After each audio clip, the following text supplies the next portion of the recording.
Hello, Leo. This is going to be a reading for March 28th through April 4th. There's a new moon in there somewhere. I do not remember where.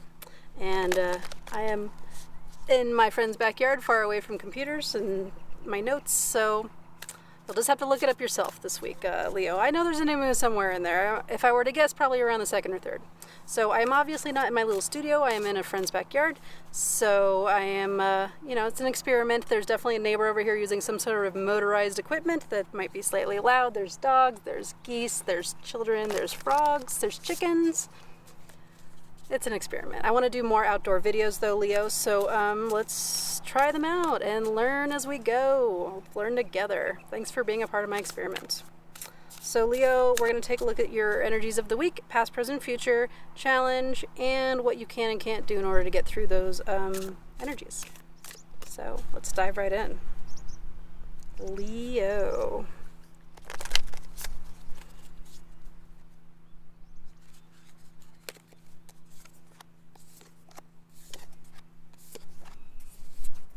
Okay. All right. Let's see. Let me take a look at your cards. Okay.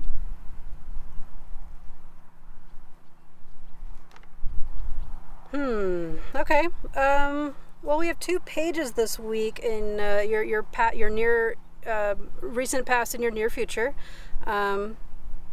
Definitely some page energy for you this week. I would say that you are trying new things. You have a new opportunity, obviously moving into the energy of the week with a new opportunity and a new feeling of wanting to start this new thing.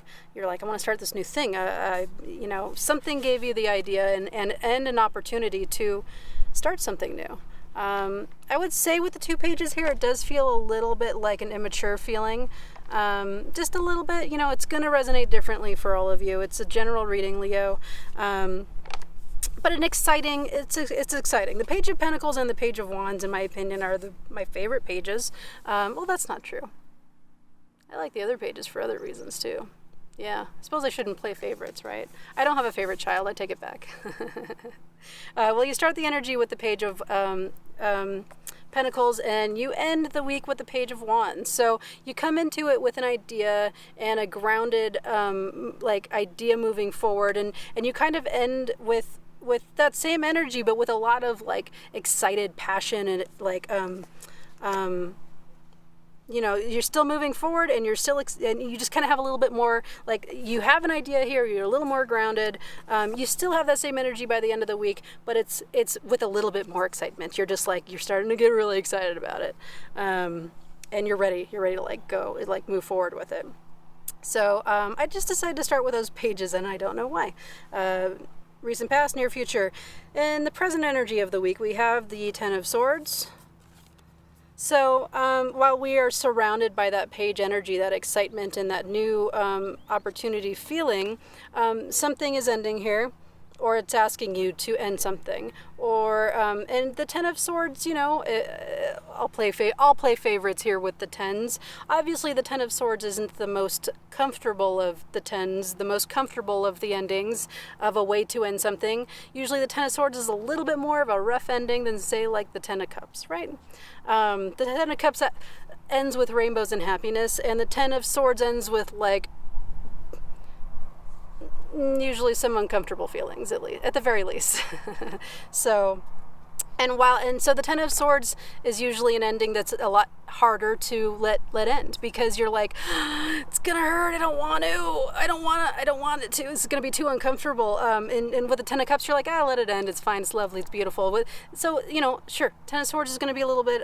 There's definitely an ending here for sure of something, and probably of letting go. It's more of an asking you to let whatever that thing is go. Present in the present situation, in the middle of that excited page energy. But once you do, you get to that Page of Wands, and you get to that energy of really being excited about the new thing. Your challenge here, crossing the 10 of Swords, we have the 2 of Wands, and the 2 of Wands is asking you to leave a comfort zone, especially if it's a challenge in regards to that 10 of Swords. It's asking you to leave this one wand and this one idea and this one way of living behind, and to follow that new wand and to figure out where that goes, and to come up with a new plan and to look for that new path. And I just said that for someone else I don't remember who it was. It was either an earth or a fire sign. That's all I remember. So that's your challenge this week. I would take a look at that and see where you're feeling comfortable, like a little too comfortable, and where you're feeling like, all right, yeah, I know I should move forward, but I just, Ten of Swords is scary, so I've been procrastinating. And the Two of Wands does talk about a little bit of like procrastination, of like needing to really go for that new adventure and to leave that comfort zone behind. So I would take a look at that this week, Leo. What doesn't work for you this week? What doesn't work for you is interesting. We have the World. So what doesn't work for you this week is almost thinking too broadly, and also thinking that the solution lies outside of where you are, like far beyond, like, oh, the grass is always greener type of an energy. I would say that isn't really working for you this week. What does work for you this week, we have the Moon. So what does work for you this week is, so with the Moon card, there is a path here, and I don't know, let's see, in her artwork, is there a path?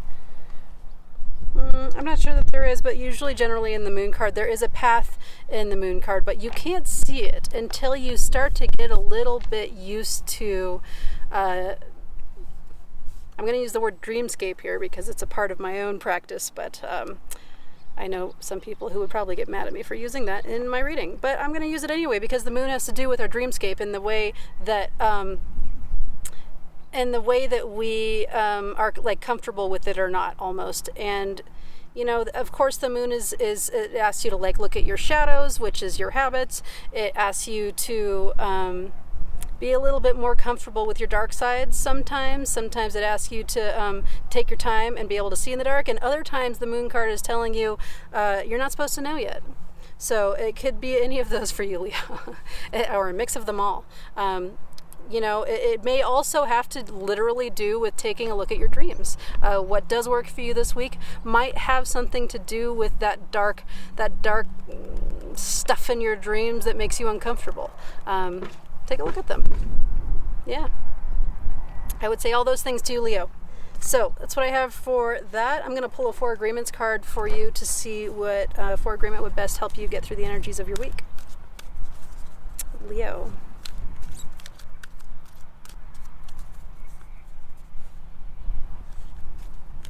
All right, we have be impeccable with your word. Become a white magician. All the magic you possess is based on your word, and you cast spells all the time with your opinions. You can either put a spell on someone with your word, or you can release someone from a spell. Okay. Yeah. I dig it for you, Leo. That's what I have for you, Leo. Thank you very much. Oh, card is flying away. I'm going to grab it. So that's what I have for you this week, Leo. Please like and subscribe. I need team members in order to grow my channel. That means subscribers. So join my team. Please subscribe. Share with your kooky friends. As a reminder, this is a practice for me. For more on what that means, you can check out the description. So thank you, Leo. Have a beautiful week. I will see you next week. Thank you.